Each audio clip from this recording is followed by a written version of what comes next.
तो आज हम बात करें RSCET का 10 मार्च यानी आज होने वाले पेपर के बारे में, जिसके हमारे पास बुकलेट सीरीज है ए। आइए चलते हैं फर्स्ट क्वेश्चन पे। इसमें 35 क्वेश्चन थे और एक क्वेश्चन 2 नंबर का था। तो फर्स्ट क्वेश्चन देख लेते हैं कौन सा है। फर्स्ट क्वेश्चन है, किसी फाइल फोल्डर को कॉपी और पेस्ट करने की शॉर्टकट कुंजी क्या होती है। तो किसी फाइल को आप कॉपी करना चाहते हो तो उसकी शॉर्टकट होगी आपकी कंट्रोल C, और उसको पेस्ट करने की शॉर्टकट की होगी कंट्रोल V। तो मैं इस क्वेश्चन को हाईलाइट कर देता हूँ क्वेश्चन के आंसर को। तो कंट्रोल C से आप कॉपी करेंगे और कंट्रोल V से पेस्ट करेंगे। फिर आते हैं हम सेकंड क्वेश्चन पे। सेकंड क्वेश्चन में दिया हुआ है चार्ट एक कॉलम चार्ट के रूप में, यानी कौन सा चार्ट और कॉलम चार्ट एक समान होते हैं, परंतु उनमें जो डेटा होता है वो वर्टिकल यानी वर्टिकल लाइन और हॉरिजॉन्टल लाइन के रूप में शो होता है चार्ट का डेटा। तो यहाँ पे हम क्वेश्चन का आंसर करेंगे बार चार्ट, क्योंकि बार चार्ट में जो डेटा होता है वो हॉरिजॉन्टल डेटा के रूप में होता है, और दूसरा कॉलम चार्ट में जो डेटा होता है वर्टिकल चार्ट के रूप में होता है। उसके बाद आता है 3 नंबर क्वेश्चन। 3 नंबर क्वेश्चन पे बात कर लेते हैं हम। यहाँ पे स्ट्राइक थ्रू जो है उसका प्रभाव क्या होता है। तो इंग्लिश में हम बात करते हैं तो यहाँ पे आता है draw a line middle of the text. जैसे आप MS वर्ड में जाके स्ट्राइक थ्रू पे क्लिक करते हो तो वहां पे आपके पास नोटिफिकेशन लिखा हुआ है draw a line middle of the text, यानी लाइन जो टेक्स्ट होता है उसके बीचों बीच आपको लाइन ड्रॉ हो जाएगी, किससे, स्ट्राइक थ्रू से। फिर चलते हैं क्वेश्चन नंबर 4 पे। क्वेश्चन नंबर 4 दिया हुआ है कि किसी भी फाइल एक्सटेंशन क्या होता है, यानी फाइल एक्सटेंशन के संबंध में कौन सा कथन सही है कौन सा कथन गलत है। तो यहाँ पे हम बात करेंगे फाइल एक्सटेंशन जो डॉट है उससे पहले एक्सटेंशन नेम आता है और फाइल जो नाम है वो बाद में आता है। तो यहाँ पे ये गलत है। कोई भी एक्सटेंशन नेम होता है वो डॉट के बाद में आता है आफ्टर, और जो फाइल नेम होता है वो आता है बिफोर में। तो यहाँ पे जो राइट आंसर रहेगा वो रहेगा ए, फोर्थ क्वेश्चन में। उसके बाद हम बात करते हैं फिफ्थ क्वेश्चन में कि डोमेन नेम IP एड्रेस। ये मैंने आपको क्लास में बार बार बताया था कि DNS क्या होता है। तो यहाँ पे इसका राइट आंसर क्या होगा, DNS ये होता है जो आपके सर्वर के यूजर नेम यानी डोमेन नेम को IP एड्रेस में चेंज कर देता है। तो IP एड्रेस में चेंज करने के लिए जो जिम्मेदार होता है वो होता है DNS सर्वर। तो आपको फिफ्थ क्वेश्चन में राइट आंसर के रूप में B को मार्क करना है। फिर आते हैं हम सिक्स क्वेश्चन पे। तो सिक्स क्वेश्चन में आता है कि आपका जो पोर्ट्रेट और लैंडस्केप होता है उसको स्विच करने के लिए MS वर्ड में क्या चीज काम में आती है। तो यहाँ पे आपको राइट आंसर करना है पेज ओरिएंटेशन। क्या करना है, पेज ओरिएंटेशन। तो यहाँ पे ओरिएंटेशन का उपयोग करके हम क्या कर सकते हैं, अपने पेज को पोर्ट्रेट और लैंडस्केप में यूज कर सकते हैं। तो 6 नंबर में आपका ए आंसर राइट होगा। उसके बाद में आता है 7 नंबर। तो 7 नंबर में आता है कि कैसे हम वेबसाइट को चेक करें कि ये आपकी सिक्योर है या नहीं है, सुरक्षित कनेक्शन है या नहीं है। तो उसके लिए आपका आंसर रहेगा ए नंबर, यानी पेड लॉक को देख के। मैंने आपको क्लास में 2 से 3 बार बताया था कि आप किसी साइट को सिक्योरिटी का पता लिखने के लिए HTTPS होना चाहिए। S का मतलब सिक्योर होता है, और साथ में आपको पेड लॉक भी देखना है। तो यहाँ पे 7 नंबर जो आपका क्वेश्चन है इसमें रहेगा ए आंसर।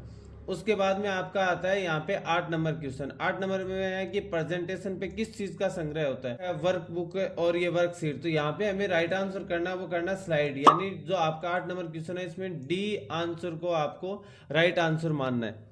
फिर आता है यहाँ पे 9 नंबर क्वेश्चन। 9 नंबर में क्वेश्चन में दिया वायरस और ट्रोजन हॉर्स या इनके बारे में कौन सा कथन सही है। पे आंसर करेंगे इसका ए नंबर आंसर। सिस्टम को नुकसान पहुंचाने में ये सक्षम होते हैं, यानी जितने भी आपके वायरस होते हैं या स्पेमवेयर होते हैं वो सारे आपके सिस्टम को नुकसान पहुंचाने का ही काम करते हैं। तो यहाँ पे 9 में राइट आंसर होगा ए। फिर हम बात कर लेते हैं 10 नंबर क्वेश्चन पे। निम्नलिखित में किस कंप्यूटर के घटक के रूप में या संसाधन के रूप में भूमिका होती है इन उपकरणों की। तो यहाँ पे सिस्टम जो कंप्यूटर सिस्टम होता है उसके घटक के रूप में यहाँ पे आएगा कौन सा, ऑपरेटिंग सिस्टम। तो अभी एक बार इसको आप मार्क कर लेना, बाद में इस पे कोई भी क्वेरी होगी तो मैं दोबारा से बता दूंगा। पर कंप्यूटर सिस्टम के घटक के रूप में यहाँ पे जो मेन होता है वो होता है यहाँ पे ऑपरेटिंग सिस्टम। फिर आता है आधार कार्ड कितने अंकों का, यानी 11th क्वेश्चन है आपका आधार कार्ड कितने अंकों का होता है। तो 11th क्वेश्चन में आधार कार्ड आप साथ में लेके गए हो, आपको ही पता है आधार नंबर आते हैं आपके 12 अंकों के और VID आते हैं 16 अंकों के। तो यहाँ पे राइट आंसर यहाँ पे क्या करना है, बी करना है। तो राइट आंसर इसमें आपको 11th क्वेश्चन में बी करना है। फिर आता है 12th क्वेश्चन। इंग्लिश में आप देखोगे तो ग्यूटर लिखा हुआ है, आपको यहाँ पे ध्यान रखना है इसका मार्जिन होता है। ग्यूटर मार्जिन क्या होता है, जो आप एक्स्ट्रा बाइंडिंग के लिए मार्जिन काम में आता है। कभी भी आप किसी बुक वगैरह की बाइंडिंग करवाते हो तो वहां पे एक मार्जिन आता है जो लेफ्ट साइड या टॉप में छोड़ा जाता है बाइंडिंग के लिए, उस मार्जिन को बोला जाता है ग्यूटर मार्जिन। तो यहाँ पे राइट आंसर होगा सी। फिर आता है यहाँ पे ईमेल क्लाउड में इनबॉक्स का क्या मतलब होता है। तो यहाँ पे इनबॉक्स का मतलब होता है जहाँ पे आपको प्राप्त मेल मिलते हैं। जैसे आपने मुझे मेल भेजा तो मेरे इनबॉक्स में ही वो मेल दिखाई देगा। तो यहाँ पे राइट आंसर होगा इनमें से कोई नहीं, क्योंकि यहाँ पे कोई भी ऐसा आंसर नहीं है जो उसको डिफाइन कर रहा है इनबॉक्स को। तो यहाँ पे हमें राइट आंसर करना है 13 में डी। अब यहाँ पे बात कर लेते हैं 14 क्वेश्चन में। 14 क्वेश्चन दिया हुआ है 70 या 70 से अधिक प्राप्त करने वालों का एमएस एक्सेल में किस फंक्शन से आप क्या कर सकते हो, हाईलाइट कर सकते हो या प्रदर्शित कर सकते हो। सॉर्टिंग में क्या होता है, डेटा असेंडिंग या डिसेंडिंग में होता है। रेप टेक्स और यहाँ पे ये डी फंक्शन होगा नहीं, तो बचा कौन सा, तो यहाँ पे बचा आपका सी फंक्शन। फिल्टर के थ्रू हम क्या कर सकते हैं, उन डेटा को फिल्टर कर सकते हैं। फिर आता है कंप्यूटर प्रोजेक्टर में, यानी 15 क्वेश्चन क्या है आपका कंप्यूटर प्रोजेक्टर में। जैसे मैंने आपको वीडियो भी डाला था कि किसी भी कंप्यूटर से, एक ही कंप्यूटर से आप दो स्क्रीन कैसे चलाते हैं, वो भी अलग अलग चीजें। आपकी कंप्यूटर स्क्रीन पे अलग चीज चल रही है और दूसरे मॉनिटर पे अलग चीज चल रही है। यही इसने बोला है कि कंप्यूटर स्क्रीन पे एक चीज और प्रोजेक्टर स्क्रीन पे कुछ और प्रदर्शित हो रहा है। तो आपको सभी को पता है विंडो के साथ पी प्रेस करके अपन एक्सटेंड से यहाँ पे क्या कर सकते हैं, इन चीजों को चला सकते हैं। फिर हमारे पास आता है 16 नंबर क्वेश्चन। 16 नंबर क्वेश्चन में दिया हुआ है कि आप किसी भी डेटा के एक्सेल में किसी भी डेटा के 90% से ऊपर प्राप्तांक वाले स्टूडेंट को हाईलाइट करना है या देखना है या काउंट करना है। तो उन स्टूडेंट को काउंट करने के लिए तो मैंने आपको सभी को क्लास में बार बार बताया था कि आपको टोटल और काउंट में डिफरेंस समझना है। तो इसने काउंट पूछा है, तो यहाँ पे ओबियसली काउंट का फॉर्मूला आएगा। ये पूछा 90 से ऊपर, तो इफ लग गया, इसका मतलब कंडीशन देके हम काउंट कर सकते हैं। तो यहाँ पे एक्सेल में जो फॉर्मूला लगेगा वो लगेगा यहाँ पे इस ग्रेटर देन के साथ, ग्रेटर देन के साथ वहां पे 90 लग जाएगा, यानी 90 यहाँ पे लगा देंगे डबल कोटेशन में।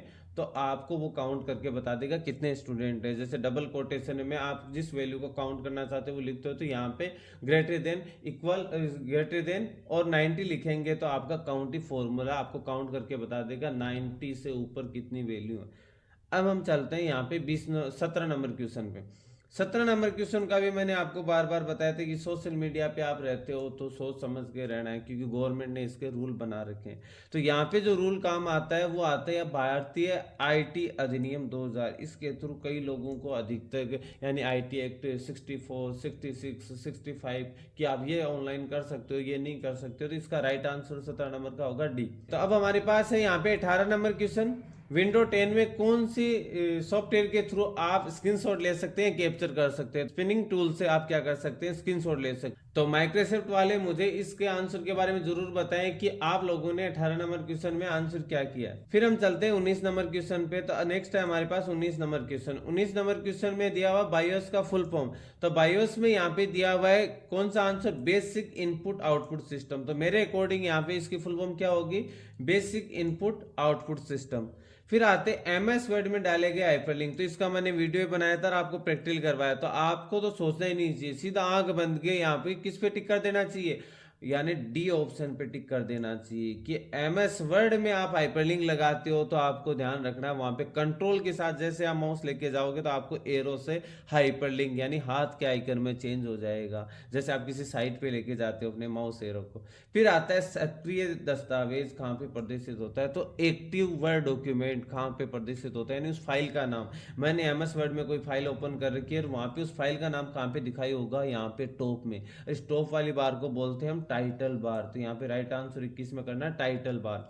फिर आता है आईपी एड्रेस। तो आईपी एड्रेस का प्यारे स्टूडेंट मैंने आपको बार बार बताया था कि इसका आंसर करना आपको internet protocol, IP address, TCP IP, इनका सभी का बताया था। तो यहाँ पे आपको 22 में राइट आंसर करना है सी आंसर। तो आपका गलत नहीं होना चाहिए। जिसने भी सी आंसर किया वो एक बार अपना कमेंट सेक्शन में जरूर बता दे कि किस किस ने यहाँ पे सी आंसर किया है इस क्वेश्चन में। फिर हम चलते हैं यहाँ पे कौन सी क्वेश्चन पे, 23 नंबर क्वेश्चन पे। 23 नंबर क्वेश्चन है कि फोन उपयोगकर्ता वायरलेस जो आपका नेटवर्क होता है एक स्थान से दूसरे स्थान जाने के लिए क्या काम करता है, आपको ही पता है। गूगल पे कभी भी चलाते हो तो बिना जीपीएस के नहीं चलता। तो मित्रों यहाँ पे क्या होगा, यहाँ पे डी आंसर होगा। और डी आंसर में आपको जीपीएस पे क्लिक करना है। जिसने भी यहाँ पे जीपीएस आंसर किया वो जरूर कमेंट सेक्शन में बताएं। फिर हमारे पास क्वेश्चन है 24 नंबर, किस टूल का उपयोग करके आप दोहराए गए विकल्प को रखने का काम करते हैं। तो आपको पता होगा, मैंने क्लास में बताया था और राजी मैम ने वीडियो में बताया कि क्विक एक्सेस टूल बार का यूज क्या होता है। तो यहाँ पे आपको आंसर करना है D answer. Quick access toolbar में आप सीधे किसी भी कमांड को ऐड कर सकते हो, जिस कमांड को आपको बार बार यूज करना है वो एक क्लिक में कर सकते हो। अब हम चलते हैं यहाँ पे 25 नंबर क्वेश्चन में, ईमेल में अटैच क्या होता है। तो ये मैंने क्लास में बताया था, ईमेल में अटैच क्या होता है। तो ईमेल में अटैच होता है ईमेल के साथ भेजा गया कोई भी फाइल या दूसरे प्रोग्राम द्वारा निर्मित अलग दस्तावेज या डॉक्यूमेंट। तो इसलिए ध्यान रखिए, आपको यहाँ पे बी आंसर ही करना था, बी आंसर इसका राइट होगा। फिर आता है 26, कंप्यूटर को बंद करना, वो भी बिना किसी डिवाइस हटाना और बदलना।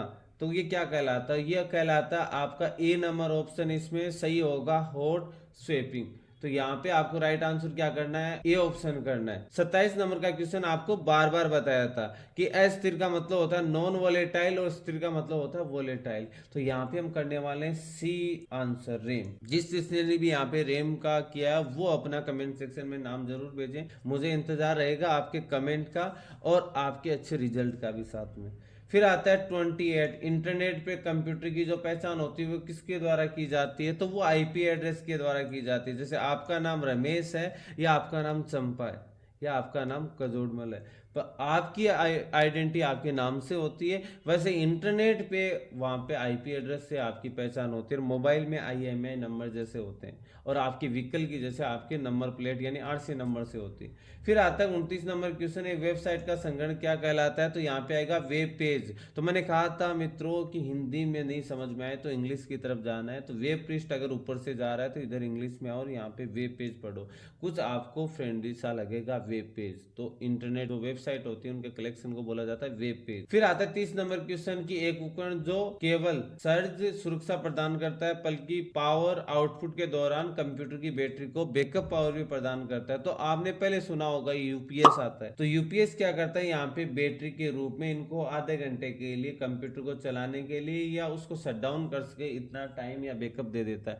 आजकल तो इन्वर्टर आने लग गए तो बेचारा यूपीएस क्या हो गया, धीरे धीरे लोगों की लाइफ से गायब हो रहा है। जैसे आपकी लाइफ से टच वाला मोबाइल आने के बाद में कीपैड वाला मोबाइल गायब हो रहा है। तो अब हमारे पास है क्वेश्चन नंबर 31, राजस्थान गवर्नमेंट द्वारा चलाएगी ई कॉमर्स वेबसाइट। तो ये है ई बाजार। तो मैंने बताया था राजस्थान ई बाजार .राजस्थान.gov.in, ये याद कर लेना। तो अब हमारे पास क्वेश्चन नंबर है यहाँ पे 32। तो 32 नंबर क्वेश्चन भी मैंने आपको बताया था, क्लाउड स्टोरेज का वैध उदाहरण। तो यहाँ पे पहले आएगा गूगल का ड्राइव, माइक्रोसॉफ्ट का वन ड्राइव और ड्रॉप बॉक्स। तो ये आंसर आपका सही है। तो यहाँ पे 32 नंबर में ए ऑप्शन करना है। फिर यहाँ पे आ रहा है 33 नंबर, ये भी आपको मैंने 5 बार बताया था। तो यहाँ पे आंसर आएगा बी। अब बी कैसे आएगा वो भी हम बात कर लेते हैं। तो यहाँ पे देखो, माइक्रोसॉफ्ट में जो भी बनता है वो बनता है डॉक्यूमेंट, और एक्सेल में बनता है वो स्प्रेडशीट, और पावर पॉइंट में बनता है प्रेजेंटेशन। तो यहाँ पे राइट आंसर क्या हुआ, बी राइट आंसर हुआ। फिर आ गए यहाँ पे 34 नंबर क्वेश्चन, फाइल और सीडी को कॉपी करने की जो प्रक्रिया होती है वो क्या कहलाती है। जो सीडी होती है उसको कॉपी करने की प्रक्रिया कहलाती है यहाँ पे बर्न करना। यहाँ पे राइट आंसर होगा सी। तो ध्यान रखना है यहाँ पे बर्न करना कहलाता है। लास्ट क्वेश्चन है हमारा 35 नंबर क्वेश्चन, इनपुट डिवाइस का उदाहरण है। अब यहाँ पे आप जरूर बताना इसका आंसर आपने क्या किया, वो कमेंट सेक्शन में जरूर बताएं। तो यहाँ पे इसका राइट आंसर होगा स्कैनर। तो इसी के साथ हमारा सेट ए कंप्लीट हो चुका है। अगर आप हमारे YouTube चैनल पे नए हैं तो हमारे YouTube चैनल को सब्सक्राइब जरूर करें, और उसके साथ अगर आप एग्जाम के किसी भी सीरीज बुकलेट सीरीज की, अगर आप आज के RSCT एग्जाम के बुकलेट के किसी भी सीरीज की आंसर की प्राप्त करनी है तो आप हमारे इंस्टाग्राम चैनल को विजिट करें और उसके DM में आप बुकलेट सीरीज जो भी आपकी है उसका नाम लिख के भेजें, आपको पर्सनली उसके आंसर की PDF मिल जाएगी। मिलते हैं नेक्स्ट वीडियो में।